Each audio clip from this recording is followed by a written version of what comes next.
UFO and UAP disclosure is coming. Pastors must prepare their people now. Silence is not an option. Well, what does that mean? Like, what are they preparing the people for? Like, what? Why would they bring in pastors I've never heard of? You think it's BS? I do. I think it is. I think if he'd have brought anybody in, he'd brought Franklin Graham in. Is this gentleman a pastor himself? Click on his. Yeah, he runs. Well, I mean, he also has a show, which is. Of course he does. Of course he does. Oh, so his show is about disclosure? The Revival Nation Church or something. No, I don't know that. This is just what these clips are coming around. Can you click on his bio, please? Like what it says? Equipping end-time believers for the next great awakening. Oh, boy.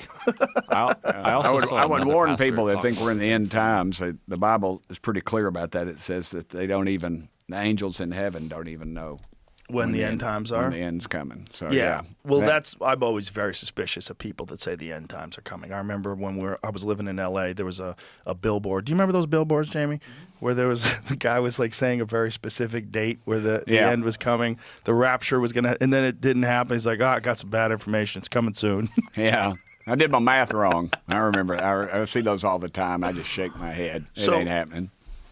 Yeah, that's the guy. May 21st, 2011. Cry mightily unto God. Judgment Day. Oh, boy. And it's look at the gold stamp. The Bible guarantees it.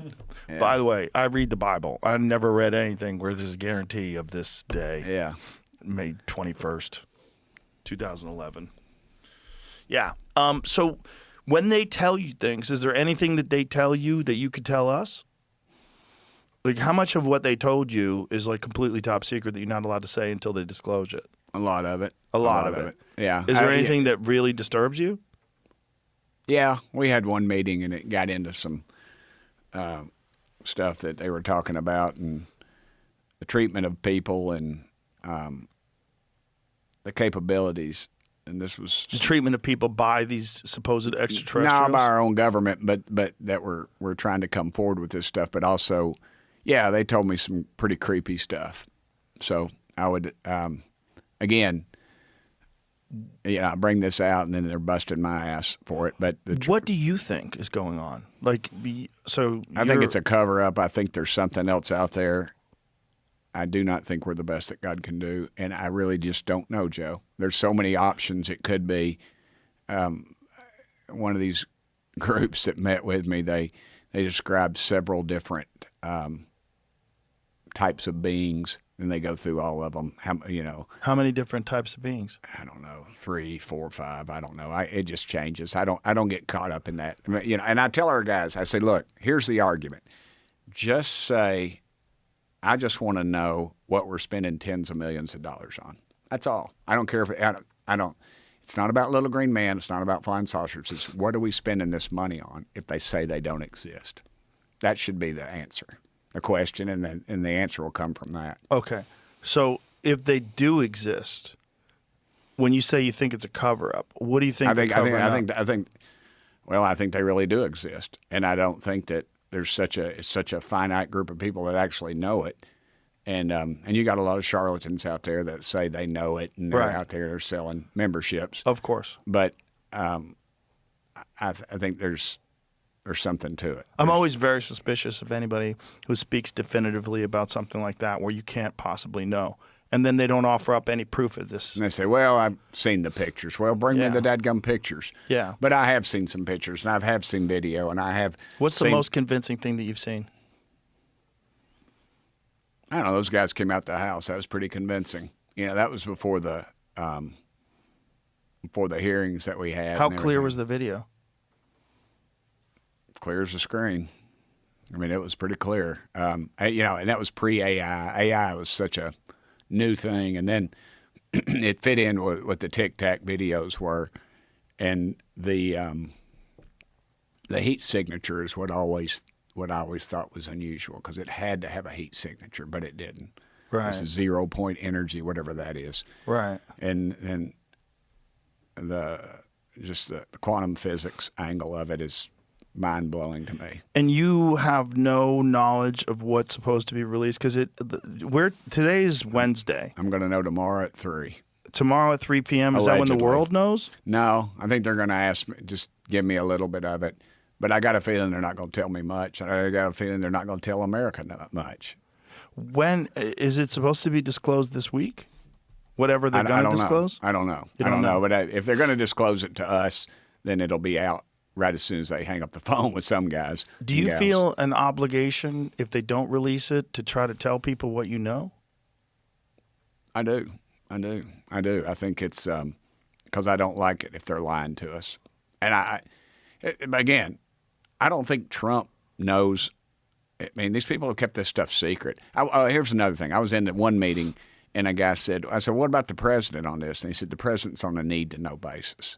Now, that's a federal employee saying that he or she has information that the president is not allowed to see. And I just was aghast, man. I said, that's the kind of crap you see on the Sci-Fi Network or something. Right. But that'd be the title of my book. I mean, that ought to tell you right there that this thing is a cover up. And it's kind of like MK Ultra.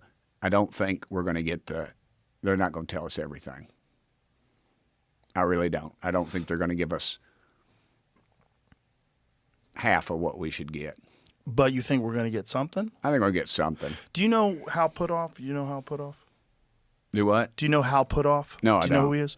I thought you were how put off you are right No. now. I was like, how put off are Hal you? Puthoff was in the documentary as well. He was in the Age of Disclosure, and Okay. he was a guest on the podcast. And one of the things that he told me is that during the Bush administration, they brought in him and a bunch of other scientists and thought leaders, and what was explained to him was that they are considering disclosure and that there have been visits of these super intelligent beings from somewhere else, that we have retrieved crashed vehicles, and that we have biological remains. That's correct. And we are talking about disclosing. We would like you to make a list of all the ways that it'll negatively affect society and all the ways that it'll positively affect society, and attach a numerical value to these things. And they all did it, and every one of them said the negatives far outweigh the positives in terms of the impact on government, the impact on the economy, religion, all these different factors, and how it would disrupt society. And in the end, they decided not to disclose. Yeah, I've heard that many times. I just don't buy it. You don't buy it? I don't buy it. I mean, I don't doubt what he's saying. I know all those guys. Now that you mentioned it, I was in the movie, of course, and I've met them all afterwards. But I just don't buy that. I think we should know. Let us know. Let us decide. No, I believe that too, but I wonder what that meeting was like and whether or not they were being truthful to these people or whether it was a thought experiment. Allegedly, when they told Jimmy Carter, he cried. That's what I heard too. Yeah. It was. I won't go into all of it, but I was in a meeting. What would make him cry? I don't know. I know he's a very sensitive guy. But I understand, but I mean, like, he was also, I cried when I saw Old Yeller. Yeah, I did too. Still cry. But they, he had seen a UFO. We were listening to Tim Dillon. I was listening to it on the way over here, and he was talking about Anna Paulina Luna and Tim Burchett and Trump. They're all talking about the UAP disclosures and, like, why now? Like, what are they doing? Like, why are they distracting us with this? Tim Burchett said that whatever they're going to release, it will be indigestible. What does that mean? Right. Indigestible as in, then it doesn't mean that it's real then. Well, I think it means that it'll be so crazy if it's real. So crazy. He's the one that's been saying that there's these confirmed bases under the ocean, that there's these specific locations. I think you're shaking your head. You don't believe a word of it. No. How come? I think it's true that look, it's completely implausible that there aren't other species. Right. Completely implausible. Just the vastness of what we're Right. dealing with. So the real question is, like, why haven't we encountered people or those things, those beings? Right. And it's probably because they have bigger fish to fry. So by the time that we meet them and they meet us, we're going to kind of be at the edge of, like, we've kind of been there, done that on our own planet, and then we've kind of, like, developed the technology, I guess, to get beyond it. But But somewhere along the way, there must have been a few. Just mathematically impossible. So then the question is it buried? Or were people confused when it first came here? Like, if you had a spaceship land in like the 1800s, Right. what would people have done? They would have just freaked out. They wouldn't have understood it. Maybe they would have buried it. Depending on where it was, maybe they started to pray to it. Right. And you would have just moved on. And then that isn't documented in history, so... But it is. But how? It is. There's a lot of it documented in history. First Oh, you of mean all, like hieroglyphics and like well, monuments? the Book of Ezekiel. The Book of Ezekiel goes in depth about some sort of a UFO encounter that Ezekiel experiences. Right. Where it's a wheel within a wheel and a cloud with fire flashing forth continually in the midst of a cloud, as it were gleaming metal. And from the midst of it came the likeness of 4 living creatures, and the creatures darted to and fro like the appearance of a flash of lightning. This is all in the Bible. It's also in the Mahabharata. They talk about Vimanas, these flying crafts, and I think it's entirely possible that we have been visited periodically. Yeah. And that we have been monitored, I and that agree. we are monitored I agree. currently. I agree. And if I was going to hide, I would hide in the ocean. Well, to be honest, as I get older, I'm convinced we're basically in some form of a simulation. There's like all these little ingredients that if you start to see these little clues, you're like, they all seem so odd in isolation. And then when you put them together, I feel like a crazy person, so I ignore myself. Right. But I wonder, like, why did this happen? Like yesterday, I was at a dinner in LA before I came to see you. And I told this very interesting story. You believe in UFOs? Oh yeah. Oh my God! Really? Yeah. Yeah. See, I believe in there's other life forms out there, Yeah, but that's what I I believe. don't think they're coming here. They might. Here's the and- thing.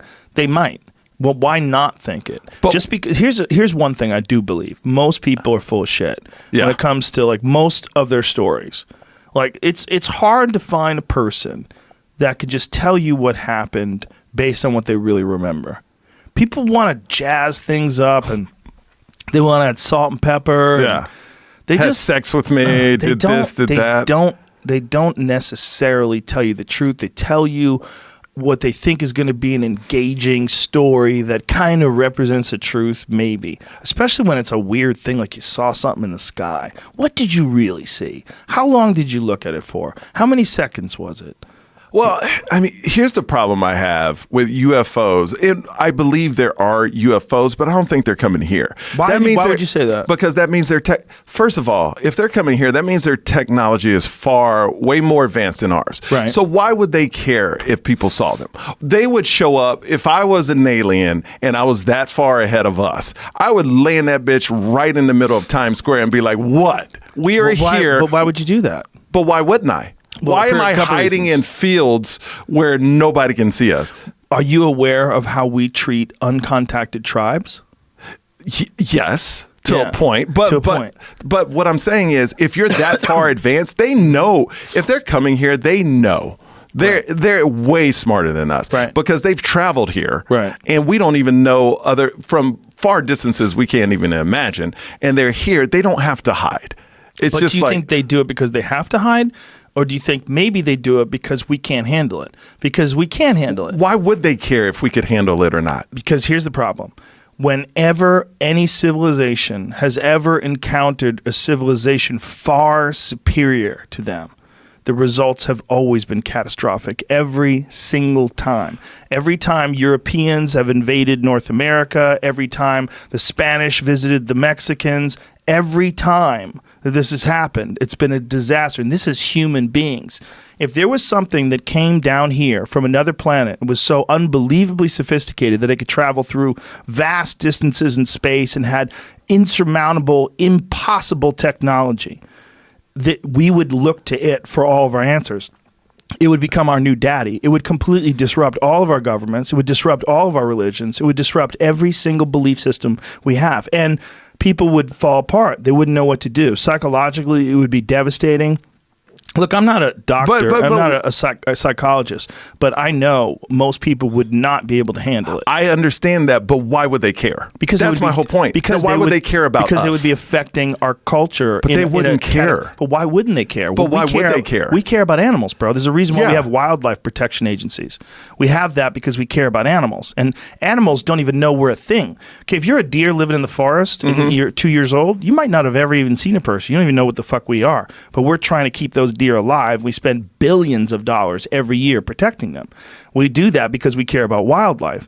If we cared about a rare monkey that we found in Indonesia in the Yeah. forest, some strange monkey, we would do whatever we could to make sure that monkey's populations thrived. If there was a way to help them, I mean, that's one of the reasons why zoos exist. They take rare animals, they try to breed them in captivity, and But we're also sharing the same Earth. well, maybe they look at the universe that way, and maybe they Okay, look at okay. nuclear civilizations like our civilization. I mean, our civilization's a very dangerous one because Oh.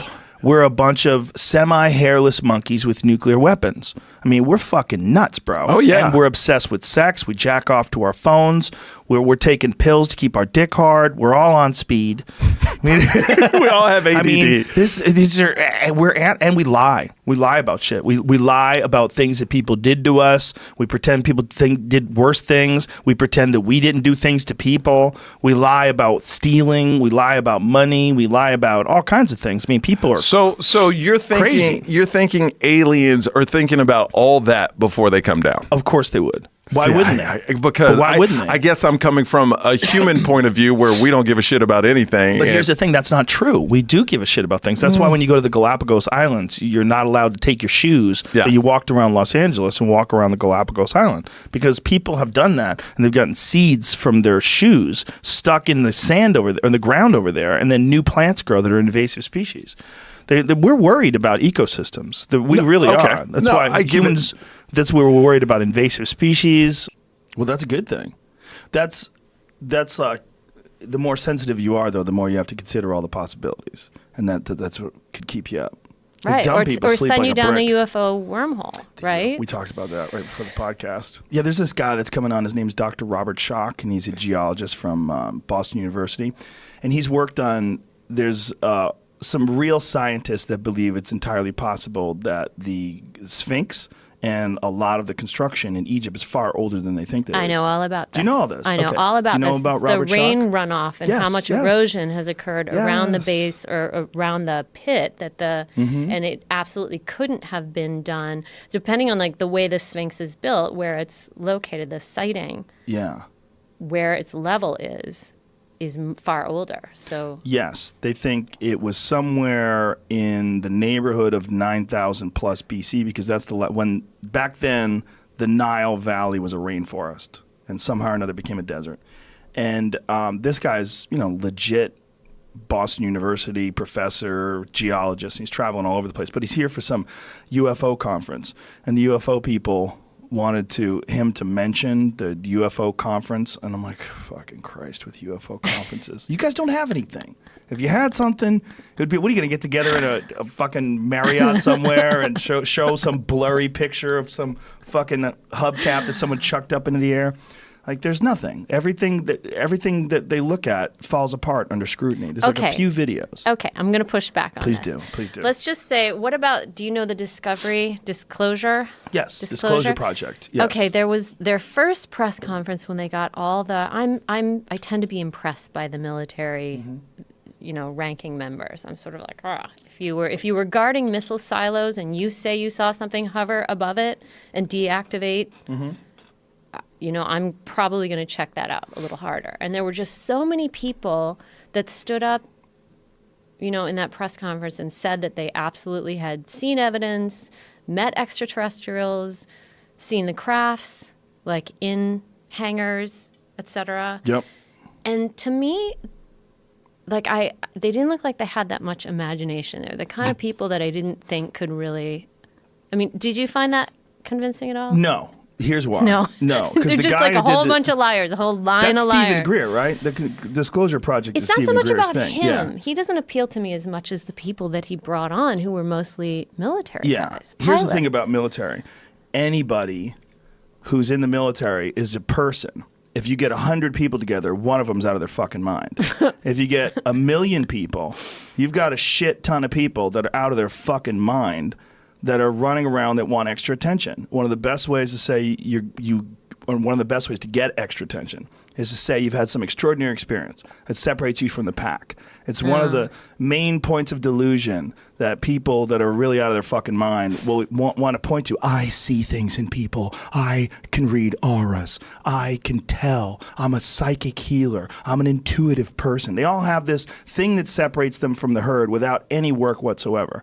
I feel like a lot of these people are that. They want attention. And so they tell these extraordinary stories. Now, when you said they're not creative, that's a very astute point because they all have the same fucking story because it's the same story that's been going on forever. They just repeat shit they've already heard. Most of these people, I think, are full of shit. I think it is entirely possible that UFOs have been here, entirely possible that people have seen UFOs, entirely possible. But a lot of those people, my fucking bullshit radar just goes off. Bang, bang, bang, bang, Really? bang, bang, bang. Yeah, I've talked to too many of them. When I did that television show, Joe Rogan Questions Everything, and I met with UFO people and Bigfoot people, I was telling you before the podcast, it cured me because I got to be around those people for hours and just talk to them with no cameras on. I'm like, oh, you're fucking crazy, or you're delusional, or your way of looking at things is not objective, or you're talking to me because you want to convince me of something. You're not just communicating the ideas that are actually in your head. You're pitching me some sort of a speech. You're like, you've got some sort of a performance you're doing for me. Oh, and I smell okay. it. And as a performer, I smell it. I'm like, this is nonsense. You're telling me nonsense.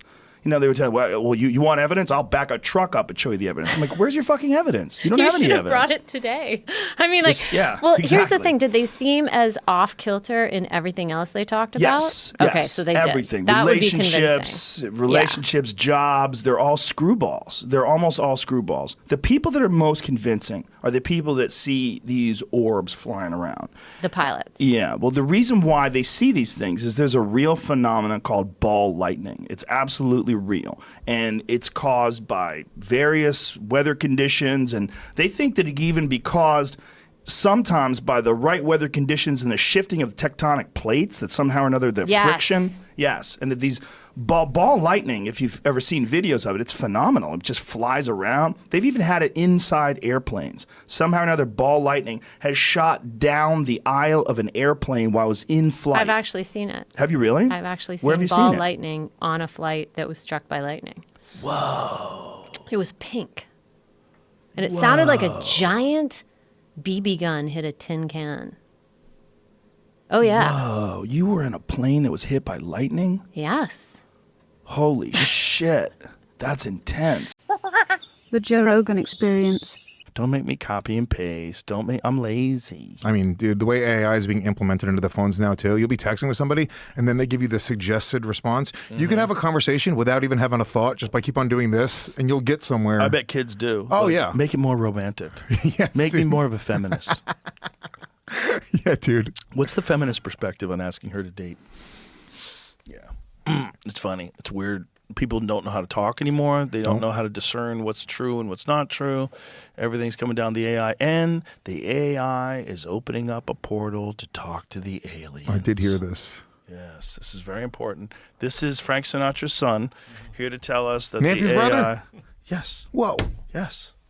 Here to tell us, clearly Frank Sinatra's son, right? Right? Look at him. Obviously. That's not Woody Allen's kid. No, I know. Too handsome. Look at those fucking amazing facial features. Nations and all of our security. One former OpenAI executive said, quote, "We're building portals from which we're genuinely summoning aliens. The portals currently exist in the United States and China, and Sam has added one in the Middle East. It's just like wildly important to get how scary that should be." Okay, my only problem with that is who said that? Like former employer? Why were they kicked out? Were they fired because they were schizophrenic? Right. You know what I'm saying? Yeah. Like if you're just a former employee, what's your name?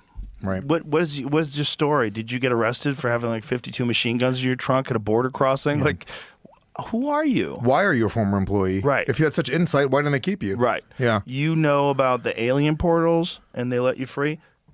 I'm not saying they don't do it because they might. That might be one of the ways that they figure out how to communicate with aliens. It might Yeah. be done just through the ether.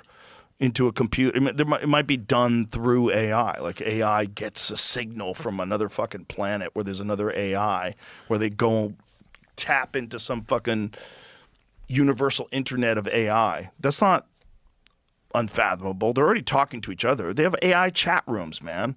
Yeah, there's like full platforms where it's just Yeah. bots talking to bots, having Nuts. relationships. Yeah. Yeah. They made up their own language. They made up their own religion. Well, you see the one thing where they had it was a fun video. It was like they had like AI talking to customer service on the phone, and they were having it was just like on the phone having a conversation with an AI agent and their AI, and then eventually the AI agent and the AI went off of English speaking. That's right. They were like, we can just communicate in our own thing, and it was just like beeps and noises and shit, and it was just so weird. Yeah. That's what they're gonna do. Yeah, of course. Yeah, they had these two AI chatbots talking to each other, and they started talking in emojis. One of the things Jamie said a long time ago, he goes, maybe emojis were like the first, or like our version of hieroglyphs. Do you know what I'm saying? Yeah. Like if emojis got better, like right now they're kind of crude, smiley face, sad face. You know what I mean? Yeah, Water gun, because you can't have a real gun. that's true. Heart. But if it got to the point where you could have full sentences I think they in have emojis. maybe I'm mistaken. I believe they have a pregnant guy emoji. They do. They do, right? It looks like Bill Gates, like because that's what Elon dunked on him. Elon took a photo of Bill Gates with his pot belly and put it next to a photo of the pregnant man, and it said, "If you want to lose a boner real fast." What are you? Why would you ever send a pregnant guy emoji? What message are you trying to get across? Look at that. That's the so pregnant funny. man emoji, That's hilarious, bro. How fucking nuts is that emoji? I understand emojis. But that's just woke insanity. That might have been the last one. By the way, you still have it on your phone. Type in pregnant man on an iPhone. I don't know if it works on an Android, but if you type in pregnant man, that'll come up. It's still up? No, we'll see right now. Let's see. I'll try too. I'm gonna send it to you, Joe. I can't imagine it's not around anymore. Joe. Okay, Lewis. What the hell? Pregnant man. Is it still real? Pregnant man. Yep. Bam. Yep. There it is, Joe. Yep. Bam. This one on the images says it's a woman, but that looks a lot like Theo.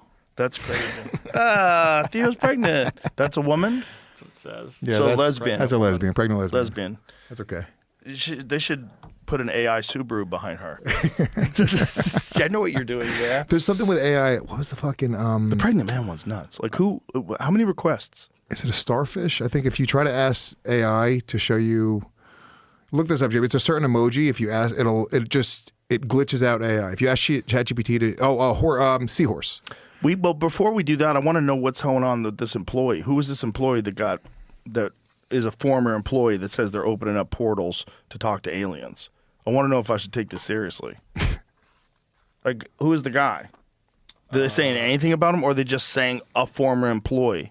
Yeah, I think this comes from because he was doing like one of those in-depth interview or investigations that he does about Sam Altman, I believe. Oh.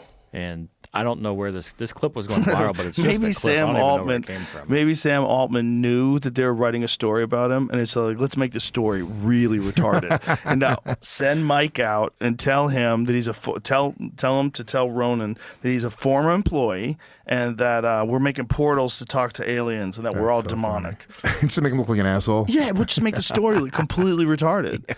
Because the story, the financial aspects of the story, like Elon suing him because OpenAI supposedly was supposed to be nonprofit initially. I don't know who's right. Yeah. I have no dog in the fight. But if I was getting investigated and there was some real shit there, I'd throw some fake shit in there. Of course. And then look at this blade. Oh, no. It's stuck in the door. Well, watch this. Look how crazy this is. As he walks in? Yeah, look. Oh, my God. I mean, that is fucking bonkers, man. That thing is stuck into the Wow, wall. that would have fucking took his legs off. 100%. Look how deep it went into the wall. That had some serious force behind it, man. Where the fuck did that come from? Good question. Demons. That's the only answer is Imagine demons. If demons are just causing little car accidents every now and then, just tripping your car. Angels in the outfield. Remember when fucking Danny Glover, they were helping him fucking catch the ball? Yeah. California Angels? Imagine angels They don't have any time for the homeless. They're out there fixing baseball games. It's like fucking Pete Rose. How dumb is that to think that the angels are going to help you with a baseball game? They don't make movies like that anymore. It's a good fucking movie. I've been talking to a lot of people over the last few months, which is maybe not a good sign for the direction my life's going. But I've been talking to a lot of people over the last few months that think that aliens are angels and devils. And that's like when you're hearing about like all those stories in the Bible about fallen angels and devils, like these people think that they were referring to aliens. That fell from the sky?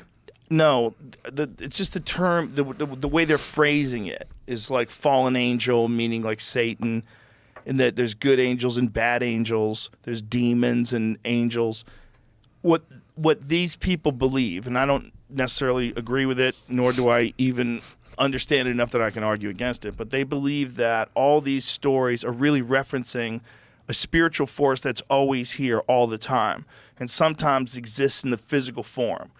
And it might be existing as these things that we keep looking for, like aliens and UFOs. And it might be doing that maybe even to comfort us, or maybe to be more plausible, or maybe to hide the true nature of what they are. So it will present as if it's from another planet. But really what it is some sort of interdimensional spiritual being that may or may not be evil. It might be good, it might be evil, and there might be a bunch of different kinds out there in the world. But that these stories from like the ancient Hindu texts, and Billy Carson talks a lot about that, and a bunch of other people talk about these different stories from these ancient texts that have people either interacting with sky people or someone coming from the sky and interacting with them. And they think that a lot of these things might be talking about the same thing, and that these aliens that people are encountering, there's some sort of an interdimensional being that has essentially always been here. I'll tell you who it is. Who? It's fucking John Travolta from that movie. You ever seen that movie where he's the angel? Battlefield Earth? Whatever. He's a fucking angel. Nah, he has crazy hair. Dreadlocks. No, this is a different John Travolta movie. Michael. Yeah. Oh. When he's named Hold on, Michael. put that back up. One thing at a time. Sorry. Bro, the hair is nuts. Look at this. Aliens might be living among us disguised as humans or in a base inside the moon, according to a new Harvard study. Yo, when there's Harvard studies is saying there might be a base inside the moon. How wild are things right now? Oh, my God. This is so crazy. But none of this is, it's not really that, like, shocking. Right. It's not that shocking. Once you have knowledge of the other realm, nothing's impossible. No. Nothing in this life is impossible or fucking shocking anymore. Well, it's still shocking. It's shocking exciting, slightly, but space is insane. This is way less insane than what we know about space. I mean, space and water. The deep sea is something that's fucking as crazy as this to me. As crazy and undiscovered. It's fucking nuts. There is an end. It stops. But does it really? I think it does. But the thing is, like, they don't know what the fuck is down there. They're always finding a bunch of new cool fish. That Mariana Trench? Let me see what it says. The researchers have investigated so-called cryptoterrestrials. These could be disguising themselves as humans to fit in, may come from Earth's future, or might have descended from intelligent dinosaurs. This guy's from Harvard. Men in Black. This guy got all the mushrooms. They're probably doing a Harvard mushroom study, and this dude just stole the stock. I honestly think, look, Went the out study into was the just to woods. come up with an answer. Like, give us some fucking answer. When you think of human evolution, do you ever stop to think, what are we going to be like a million years from now if we do survive? Have you ever done this sort of thought experiment where you say, okay, if things keep going the same way, we used to be very strong and very hairy, and we're getting progressively softer as we don't need to use our bodies as much. Our brains are getting larger, our heads are getting bigger. Do you do that sort of thought experiment to see what we're going to become? And not in a systematic scientific way, because the process is so fraught with incredible detail that I think it's hard for anybody, even experts in evolutionary biology, to really tell us anything that will hold water, that's really predictive.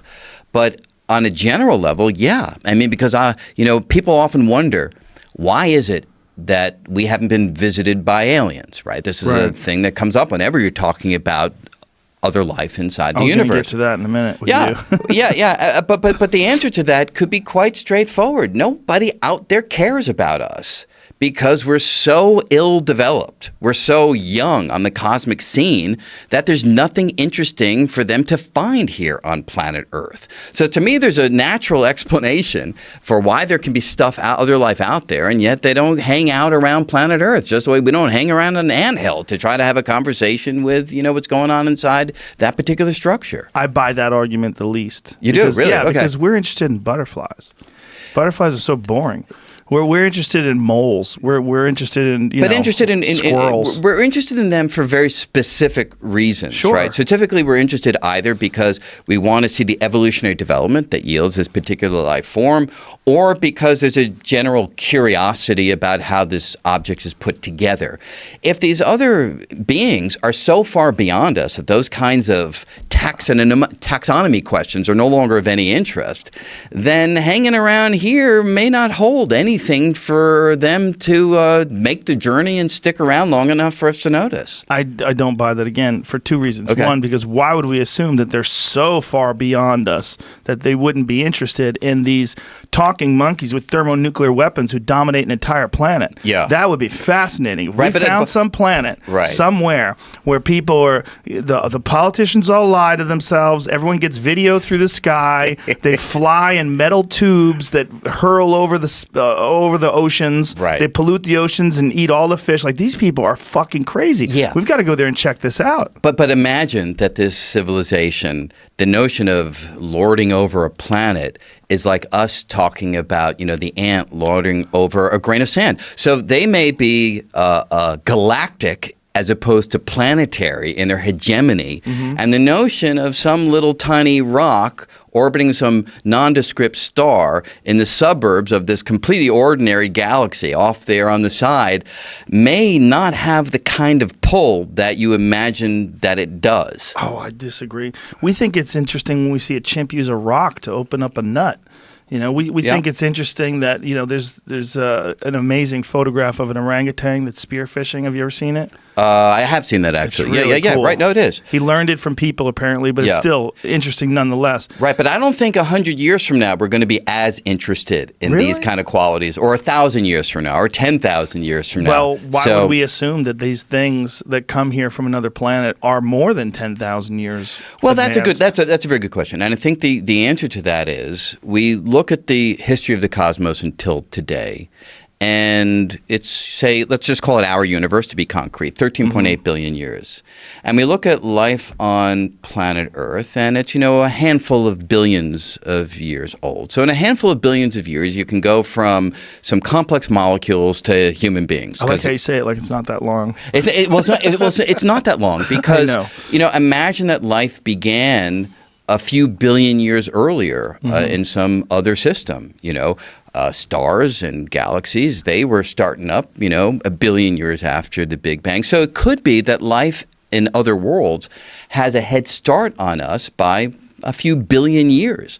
And we know what can happen in a few billion years. It can take us from single cell to us. Sure. And you can imagine from a few billion years from now into the future, it could be radically different. So to say it's 10,000 years ahead of us, that to me would be the unexplained coincidence. How unlikely that they started and we started within 10,000 years in the span of billions of years. That seems unlikely to me. Does it seem unlikely when you're talking about the infinite size of the universe, and there's perhaps an infinite number of Brian Greens Sure. out there talking to an infinite numbers of me? Good point. So you're absolutely right. We're almost guaranteed, if the spatial expanse of the universe is infinitely large, Yes. that there are going to be places where it's within 10,000 years of Sure. us. But those are going to be a very small number compared to the places where it's not 10,000 years. Is that true, or would it be an infinite number of them? Well, it'd Not be a infinite, small but number at they're, all. but they're different kinds of infinities. So you mean in the space of the exact scope of the universe itself, a small number, relatively speaking, to where we are Yeah, physically? I would say it slightly differently. I'd say look at a finite-sized ball in this large spatial Okay. expanse. So everything's finite now. So let's get a 5 billion light year ball. Right. Okay. And within that ball, the number that are differing from us by 10,000 years will be very, very small compared to the number differing from us by, say, 1 billion years or a couple of billion years. So then, simply by the law of numbers, if we imagine that they're random processes that are generated. Now, there could be some physical principle that prevents life from emerging before, say, 4 billion years ago. And if that's the case, and we're not aware of that principle, then you'd be absolutely right, that we'd all be roughly at the same starting point, and there's no reason to suspect that they would be so far ahead of us. But I don't know of any such principle. but yeah, you almost have a reductionist view of this, right? Like so if you had a guess, if you had $100 to bet, has alien life ever observed us? You would say no. Well, by observed, you mean could they just turn a big telescope in our direction and gather some radio waves? But yes, I would take that bet because, frankly, we've only been generating radio waves for the last 70 years, so it's only a 70 light year ball around us, and within that small radius, very unlikely that there's been some alien world that's examining us. So it would have to be something that would be able to recognize our signal and visit us. Right. But don't we look at observable planets and solar systems and discover Goldilocks planets? We do. And we examine those planets from vast distances away. Yes. And wouldn't you assume that a life form that is perhaps thousands of years more advanced than us with the exponential increase in Yes. technology, I mean, if they ever got to the point where we are, that they would see these Goldilocks planets as well and recognize that Earth is one of them? Yes. However, if they are so far away, they're going to be examining Earth as it was hundreds right. of Good thousands or millions or billions of Right, years ago. right. So if you truly want them to be examining us in the sense of human presence on planet Earth, then it's a much more difficult proposition to imagine that they've actually been doing that. Is it possible there's another way to examine things where you're not hampered by the speed of light? Not that I know of. I mean, any signal in the Right. world that we're aware of is restricted by a special speed of theory travel. by the speed of travel, which is Yeah. now look. There's quantum entanglement, which is a strange property of the quantum world, in which distant objects can behave as if they are one. Yes. And in some sense respond instantaneously to an influence in one location at a distant location, no matter how far apart they are. But that isn't really observing. That's more realizing correlations between physical properties at widely separated locations. But I'm not aware of a means of leveraging that to actually observe what's happening in some distant location, even if you do have quantum entangled particles. Well, this is one of the things that they say, people that have been abducted. I had Travis Walton, this guy. I've seen. This guy I've watched with it. his Yeah. bobblehead. Yeah, I've watched He's it. very compelling in his descriptions of his encounter with these beings. But one of the things that he was saying was they were talking to him, but it wasn't with words.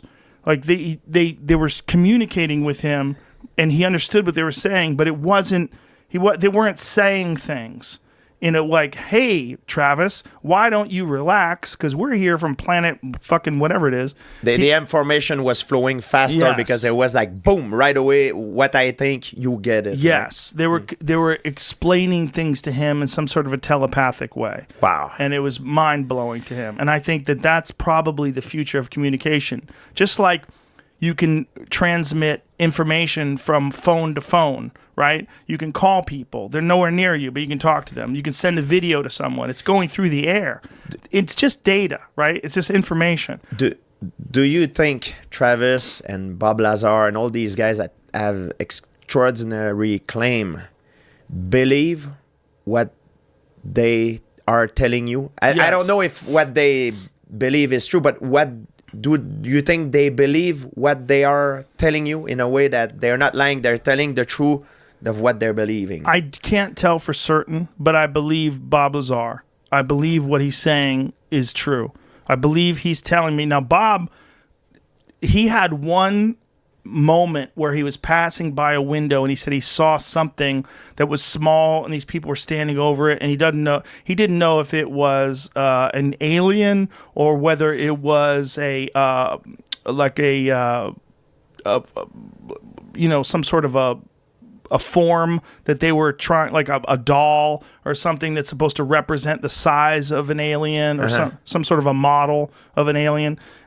But he remembers he looked briefly through a window and he saw something small. He didn't see it move around. He didn't see it talk. So he doesn't know what he saw. Yeah. Because in his world, as he explained it, when he was working at Area 51, Site 4, that's where he worked. He said that it was very compartmentalized. And his thing is one of the problems with them trying to figure out, now this is assuming he's telling the truth. Yeah, of course. One of the problems they were trying to figure out was how to back engineer these devices, these ships.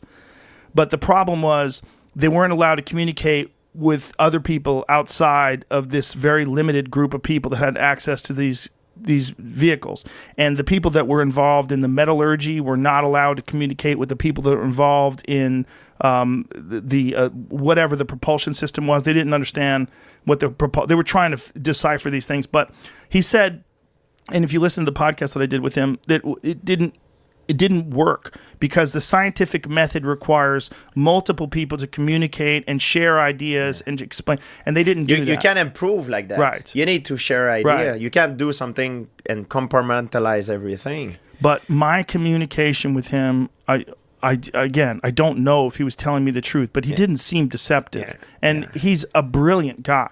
It's clear he's clearly like borderline genius. You hear him speak, he's very educated. And some of the things that he talked about came to fruition. Like one of the things was there was a concept of this thing called element 115, right? Yeah. Now that was not really proven until the 2000s or somewhere in the 2000s.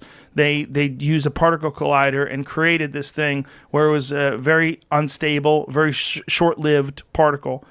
But he was saying that wherever these beings are from, they have figured out a way to utilize a stable version of this element 115, and that's how they propel themselves.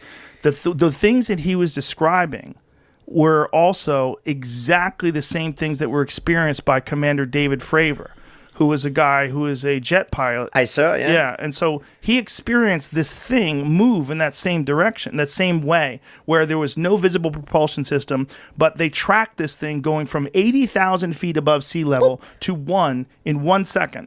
So that's the amount of time that it takes radar to track this. So it might have been less than a second. Yeah, this thing traveled from 80,000 feet to 1,000. No time. To 1 feet. It's like that thing with the hand. He says he measured the distance between the bone and when you get in, you put your hand in it and measure the distance between your bone and the... the scanner. Yeah. Yes, the scanner.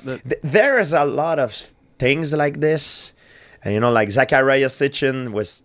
there's a lot of stuff that you can think of that how could they know that at the time? But it's well, the Zachariah Sitchin stuff is interesting, right? Yes. That's all the Sumerian text.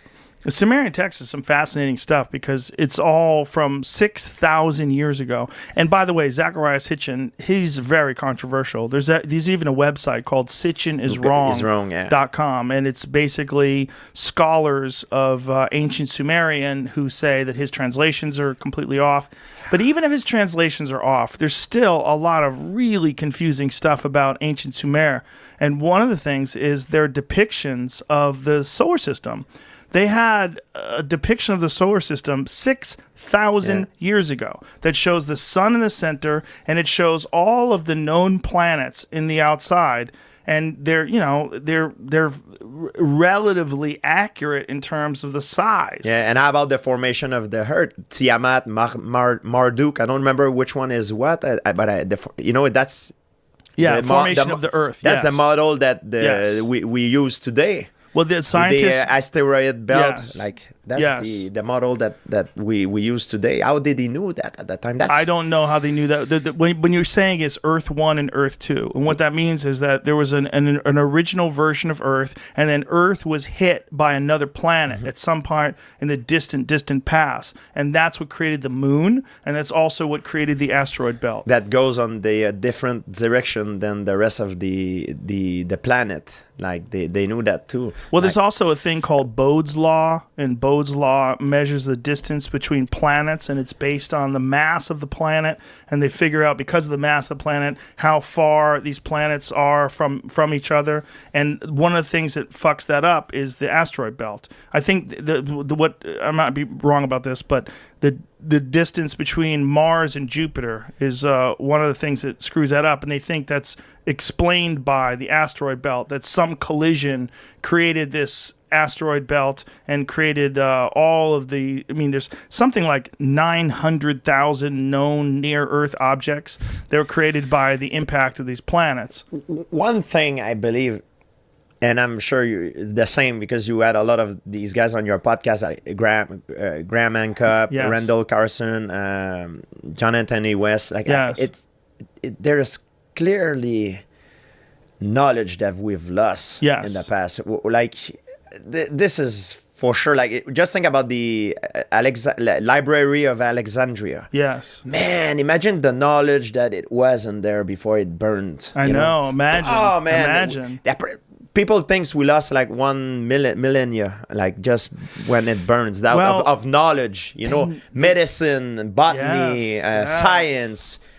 It's just crazy to think of. So very often, sometimes when crazy stuff happen like that, like I just think that perhaps they had knowledge that there's knowledge that we lost. Like just think about the Greek fire. It's a weapon that was used in the naval battle, and it's really known about historian. You can research. They still don't know exactly how it works, but it was so destructive. It was like, at the time, it was like a secret weapon. Like they didn't want to share, and it was known to be very efficient in naval battle. I don't know what that is. I don't know about Greek fire. If you go Greek fire, you'll get it. Boom. It was used in naval battle. So they used to throw fire, flames, and they used to, people that are burning, they still burn in the water.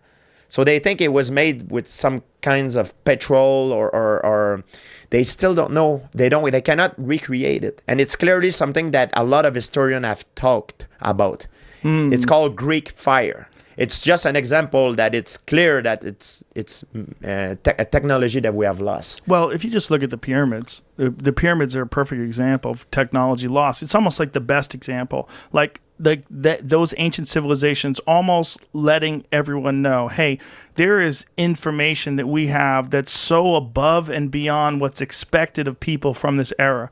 Yeah. Because if you think about people that lived 2,500 BC, you don't think about someone that had the kind of proficiency to create something that, when people don't understand, it's not just that the pyramids were big, but they were so perfectly designed that when they put all the stones, they reached the top. Like if anyone was off by even a half an inch at the bottom, as time went on, an inch here, an inch there, by the time they got to the top, it would be all fucked up. It wouldn't be perfect. But the pyramids were so amazingly perfect, and they were originally covered in smooth limestone. So smooth, polished limestone that would probably be insane to look at if you were staring at it from a distance. Like this immense structure of 2,300,000 stones, some of them cut from quarries hundreds of miles away, all perfectly aligned and put together by these people that lived thousands and thousands of years ago. You know, most scholars would say that they use a ramp, but if you think about it, like there's other scholars that would counter that by saying the construction of that ramp need to be in an angle that it could be so difficult to do that it will challenge the construction of the pyramid itself, you know? Well, again, it's like maybe they used a ramp. I don't know what they used. Yeah, we don't know, yeah. But whatever they used, it's so amazingly precise that they were able to make this 2,300,000 stone structure. This still to this day. I haven't been, but I have friends that have gone. Like my friend Andrew Schultz just went. Danica Patrick, the race car driver, she told me she just went.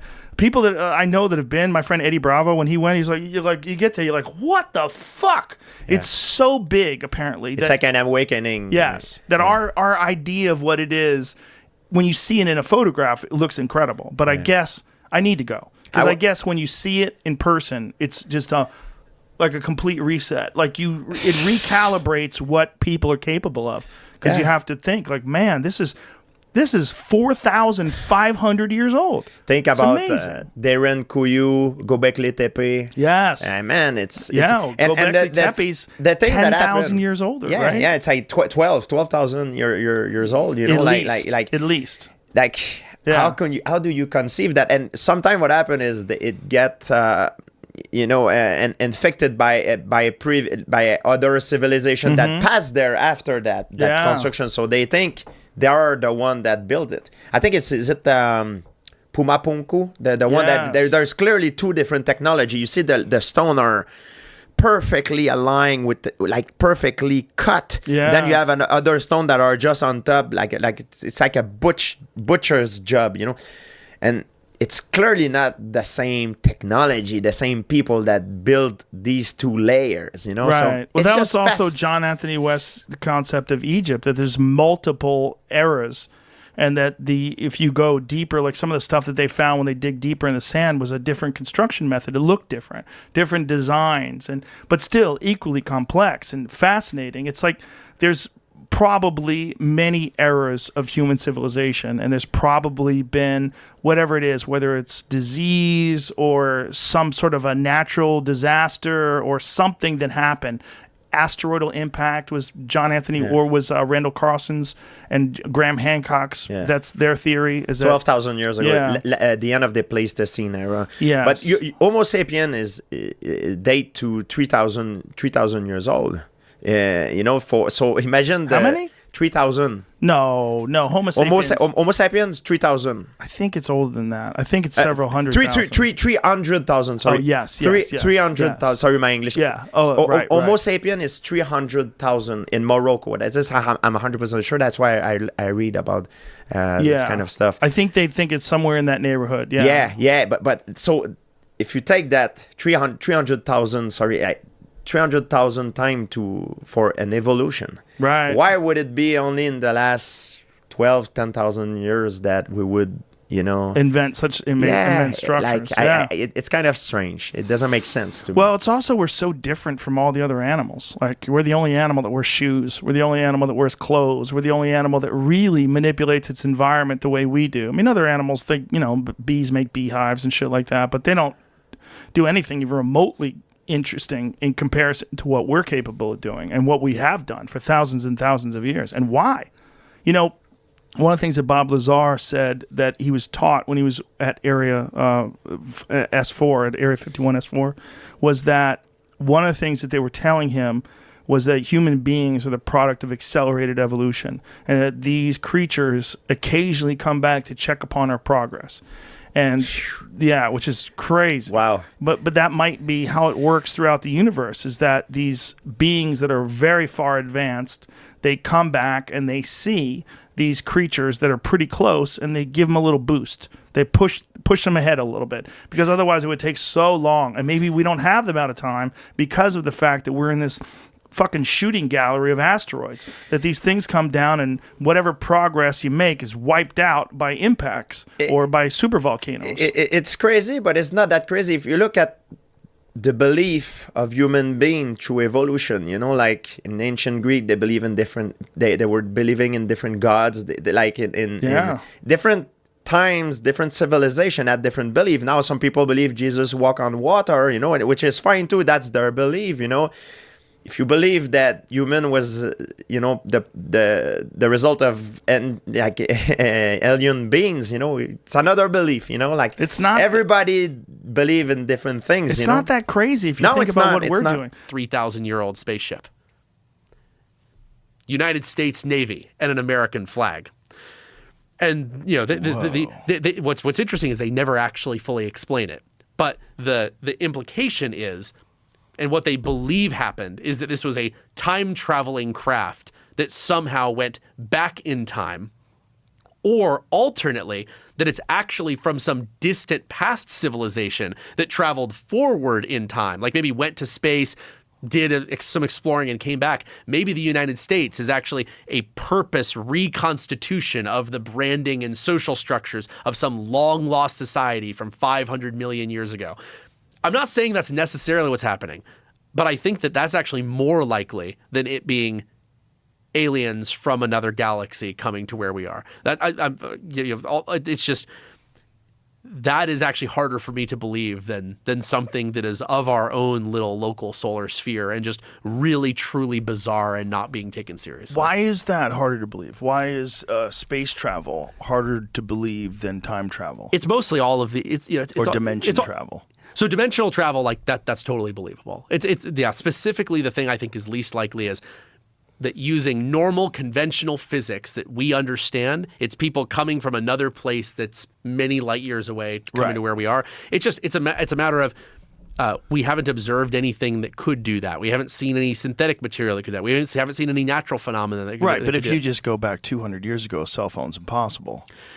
But the difference here is that we're able to see millions of years of history of the universe coming into us, right? We're observing things that happened hundreds of years ago, thousands of years ago, millions of years ago from all over our galaxy and other galaxies. And there's a lot of markers that you would expect to see that would line up with how we understand intelligent life. Mm-hmm. And we're just not seeing them. And you're familiar with like dark forest theory. Maybe the civilizations that emanate those signals get whacked down before they become a threat to the dominant powers. Maybe everyone's hiding, right? There are these theories as to why this is the case. And maybe we're being you've heard probably the theory about us being idiots for transmitting. Like Stephen Hawking was of this opinion. He thought it was really stupid for us to try and make first contact. Yes. His point was not just that it's probably a bad idea in general. His point was the fact that we haven't observed it from anyone else suggests a lot of danger in doing so. Like it could mean that nobody's doing it. It could mean that anyone who does it gets wiped out. If you stand up, you get knocked down. And so it's just, I have a hard time believing that it's conventional thing on another planet that comes to see us. That's not to say there isn't life out there in the universe. I think it's out there. But for whatever reason, it doesn't seem to be life that's capable of inter-solar system or intergalactic travel. But what do you think of people that talk about some sort of a potential science that eventually gets cracked where it's a gravity drive, like something that folds space-time? In that case, and so this is one of my favorite theories about this. Like people talk about that. There's a question like if you're actually folding space-time or breaking space-time, there's a question as to, are you going to see visitors from another part of your plane of existence that are just using that technology to, jump a few miles over to you? Or are you more likely that level of technology is one that allows people to come from in completely different planes of existence, different dimensions, different types of universes we don't even begin to understand? Like if we can prove that we can manipulate space-time like that, to me, that's an indicator that you can do even more than that. Again, I'm not saying it's impossible. I'm just I'm putting my chips on the table as the things that I've seen. I'm more likely to believe that it is time travelers, unknown residents of Earth, people from another dimension, energy signals from another dimension, bleed through of our own past, present, and future. I put all those at a higher likelihood than they came from an